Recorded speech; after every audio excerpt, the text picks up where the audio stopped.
All right, guys, what's going on? Welcome in. So in this one, I wanted to address this trade idea that I keep seeing everywhere with the New York Jets. It's New York this offseason acquiring quarterback Trevor Lawrence from the Jacksonville Jaguars. We've had Diana Rossini mention this. The Athletic mentioned this. Connor Hughes has mentioned this. There's been article after article after article about the Jets trading for Trevor Lawrence.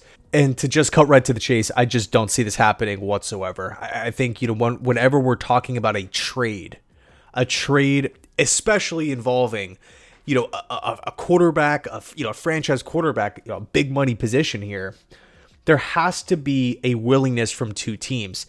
And yeah, of course, Trevor Lawrence would be a massive upgrade for the Jets. But why would the Jaguars do this?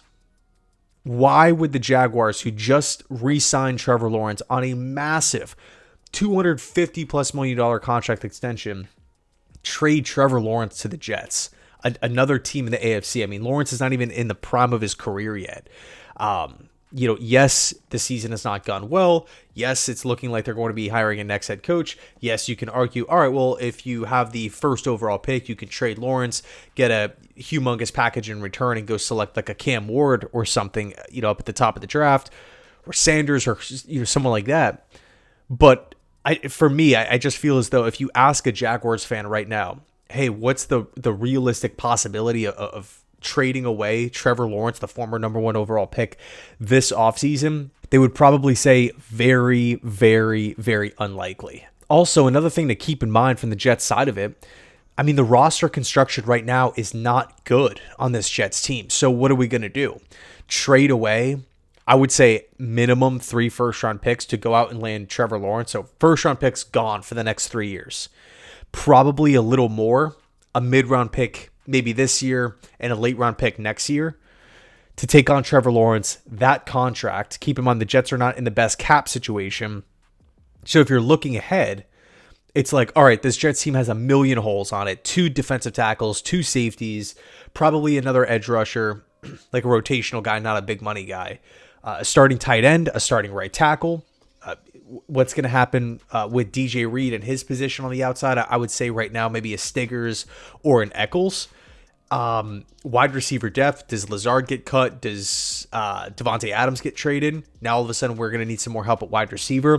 So you're going to trade 3 firsts, bring in Lawrence, solve the quarterback position, but have all of these holes. Again, not having these first round picks, not having the Devontae Adams, or the pick that we sent for Adams to the Raiders. So no 3 this year, no 3 the following year because of the Hassan Reddick deal.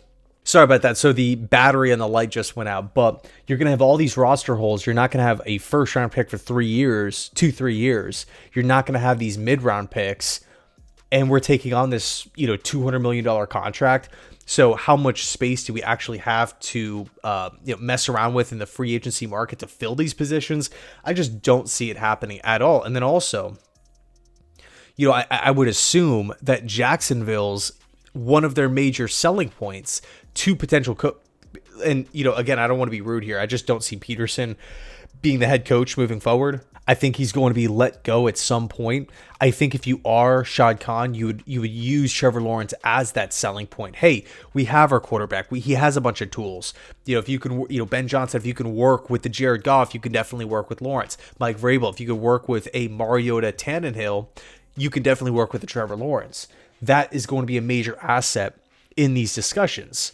So it just seems a little odd to me that, the Jags would hire their next head coach and then quickly move off of Trevor Lawrence. And for context, Cam Ward, Sanders, this quarterback class is not as highly regarded as it was last year. For example, Drake May, Jaden Daniels, Caleb Williams are all rated as better quarterback prospects than everyone in this year's class. Not to mention Penix, who is a top 10 pick. Not to mention Bo Nix. We're seeing what he's doing this season. He was picked 12. So, if you take that kind of mindset into 2025, I just think it's a massive risk to move Lawrence. And yeah, you clear money and yeah, you get a bunch of extra draft picks, but I just think it's too big of a piece to move. And in my opinion, it's just unrealistic. So anyway, let me know your thoughts down below in the comment section. Regardless of Lawrence, though, who do you want the Jets to target this offseason at the quarterback position? Or do you want Aaron Rodgers to come back? Because that seems like it's in play, but very, very unlikely as well. Anyway, thanks so much for watching. Let me know your thoughts. And as always, go Jets.